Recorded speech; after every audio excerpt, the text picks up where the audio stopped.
Hey there, gang. It's your favorite urban gardener, Greg. Excuse me, I'm pouring a little bit of water in my bottle here. It is, the second to last week? So, third week in January? So, in growing zone, what are we, 8B now? It used to be 8A, now we're 8B, now that the USDA has changed all of the growing zones. So that means it's time to go ahead and start germinating some seeds. Today, what I'm going to be germinating is a variation of indeterminate and determinate tomatoes. I have a wonderful selection here I got from rareseeds.com or Baker Creek. I have some black beauties. I can't wait to see what they come out, what they look like, and how they taste. I have some buying best. Then from Harley Seeds, I have some Red Robins. Those did really well a couple of years ago. Then from my private selection, I have some beefsteaks. And I'm going to be also doing some bell peppers as well. I want to get a jump on my bell peppers and my tomatoes, get them start germinating so that when when it's time to transplant, when I no longer have fear of an impending frost, I can go ahead and put these bad boys out in the main garden. So, all I'm doing right now is actually just, I've mixed up some pre-mixed soil. The soil composition is about, let's see, 40% compost, organic compost, and then 40%,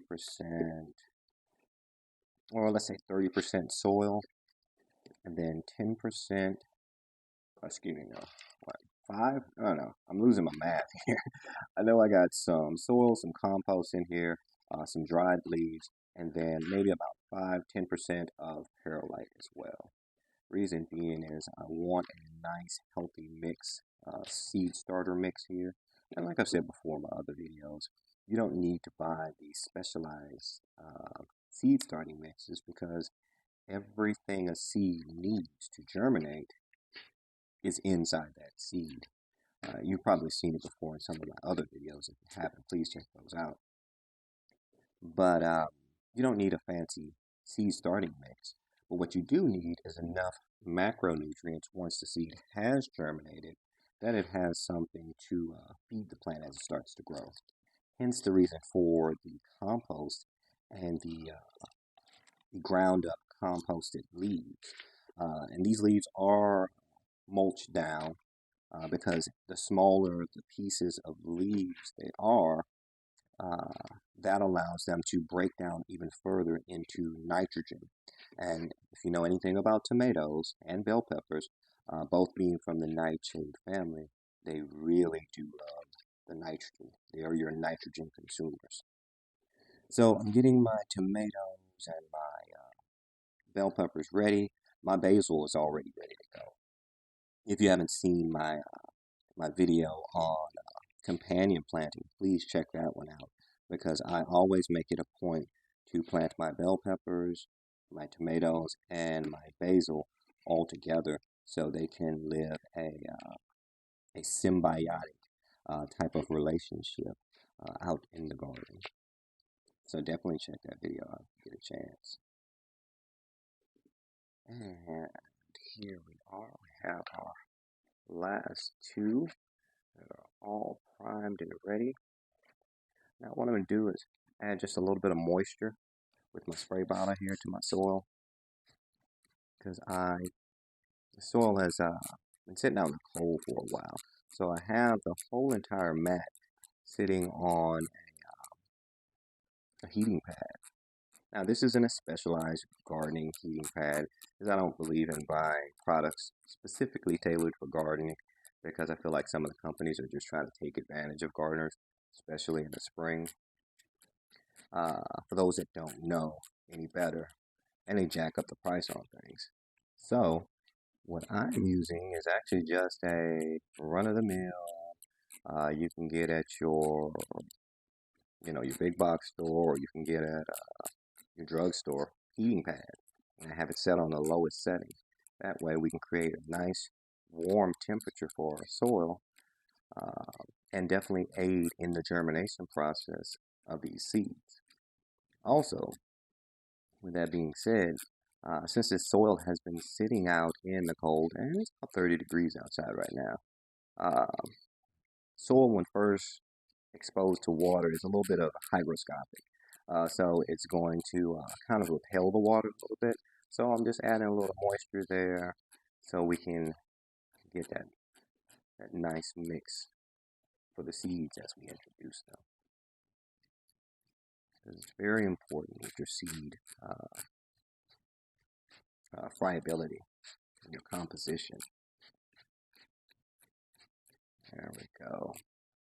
Oh, and while I'm sitting here moisturizing my soil, today is actually my birthday.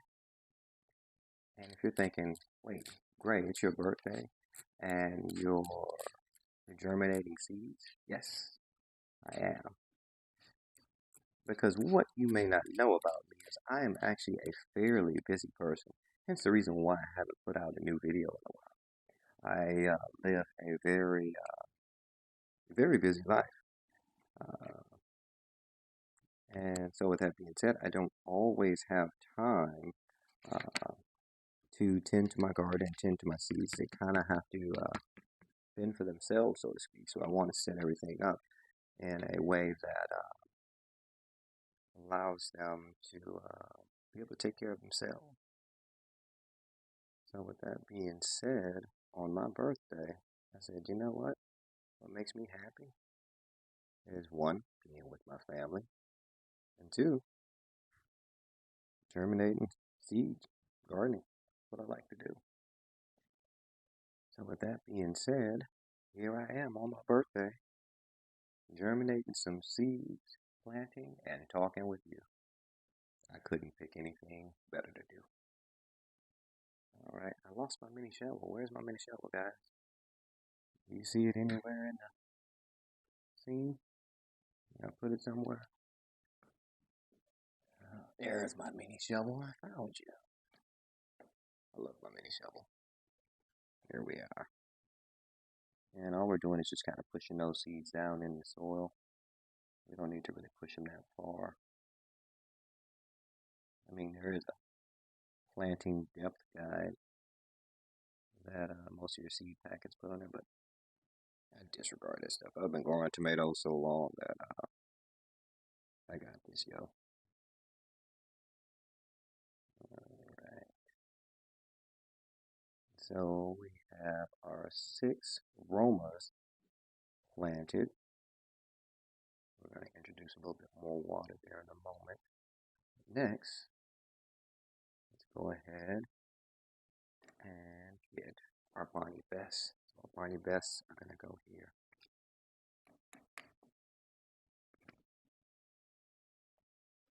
So, if you can see while I'm opening up the seed packet,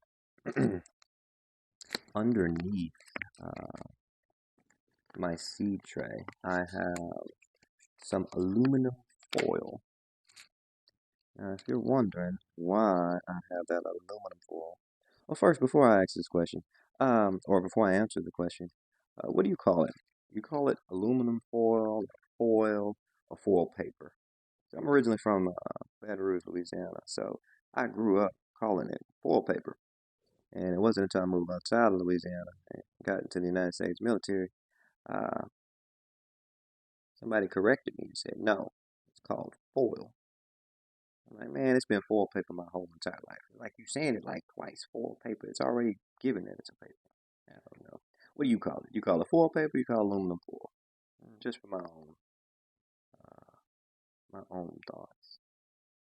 But anyway, I digress. The reason why I have the foil underneath my seed tray here is because I want to again be able to make these seed trays kind of be self-wicking. Don't want to overwater, and I definitely got good, nice moisture and not moisture, but the word I'm looking for here. Draining, a good draining soil with the having the perlite and the leaves in here. So the soil will be able to drain pretty good, but I want some moisture to stay down at the bottom for again for those days when I'm obscenely busy with my other businesses. So I want them to be able to kind of self-regulate a little bit. That's my logic at least, and I've done that with several other versions of planning as well. All right, there we go. And the seed just went off into the multiverse. I don't know where that seed popped out there. I don't know. Happened to you guys, huh? You don't lose seeds, do you? It's just me. All right. So we have our Bonnie Bess here in these 6 trays, and then in these 6 trays we have our red robins. Next, we want to do some black beauties. I'm gonna put these black beauties right here, and then I'm gonna do several of the bell peppers in just these 2 pods. I'll explain in a moment why I'm doing it this way. Well, I guess I don't have to wait long. I can tell you right now. The reason why I'm doing it this way, the reason why I'm kind of heavily planting on the bell peppers is because honestly, it's just to save space. When these guys are seedlings, they're not going to take up a whole heap of space. And as they start to grow bigger and branch out, I'm going to separate them. Plus, because I'm just out of seed starters. And you can tell, these seed starters are all different colors. There's no rhyme or reason why I'm using certain colors. Honestly, this is just what I've had from buying from nurseries throughout the years, and these are what I had left over. There we go. So I got about 3 seeds of the Black Beauty. Sorry, that's my phone, guys. These folks wishing me happy birthday. You watch this video, make sure you tell me happy birthday in the comments. I'd appreciate it from my gardening community. But yeah, so again, distracted. Um, there's no rhyme or reason as to why I'm using these colors. These are just from nurseries that I've bought from in the past, and I always believe in reusing and recycling all the things that I have. So now I'm going to be placing our bell peppers right here. Oh, I forgot about the beefsteaks. We're gonna have to put the beefsteaks in another tray. Or you know what? Then again, I am just gonna go ahead and put the beefsteaks in here. So this is 100% all to different varieties of indeterminate, determinate tomato varieties, all growing in just this one tray. And then I'll set up a whole new tray with just bell peppers. That's what I'm gonna do. See how I got that plan with you guys with me? I need you here. I need your support to guide me through that. All right. So we're gonna get our beefsteaks out here.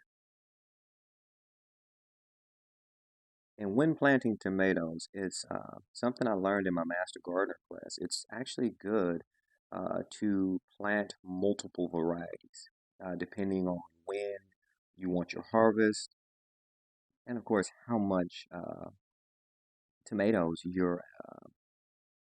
how much of a yield you're going to get. Because unfortunately, last year, now it's funny, every year before, I've always had a cornucopia. I mean, just a proverbial mass load of tomatoes. Last year, I planted all determinate species. So with the determinants, if you want to know what that word means, determinate in certain vegetables means depending on when it's going to yield its fruit for you, right? Because we know tomatoes are fruit. And so I planted all determinants. So the determinants, they pretty much, like your aromas and such, they pretty much give you tomatoes right out the gates. As soon as they grow, the plants grow, it starts giving you tomatoes. Boom, you get a bunch of tomatoes right at the beginning, right? And then as the season starts to taper off, you get no more tomatoes. You get what you get at the beginning. But with your indeterminate varieties, you actually will get them sparsely throughout the entire season. You may get some at the beginning, so and it'll also keep producing, and you'll see more and more and more and more. So when you're growing varieties of vegetables or fruit, like for instance with these tomatoes, make sure you take that into consideration because I was kind of hurt at the fall. I was like, well, where are all my tomatoes? I've had tomatoes before, and then I realized what I had done. I realized the error in my ways. But now I'm going to do a multitude of different varieties so I can have a plethora of tomatoes throughout the whole entire season because my daughter loves them, my son loves them, and we just love having them around to make the sauces, salads, um, adding them to just about any dishes. We love tomatoes. So this is our tomatoes here. Let's go ahead and add some more moisture to this mix. And you see, I'm just using a sprayer here because you don't need to add a whole lot to get this germination going here. It's like the Let's try that again.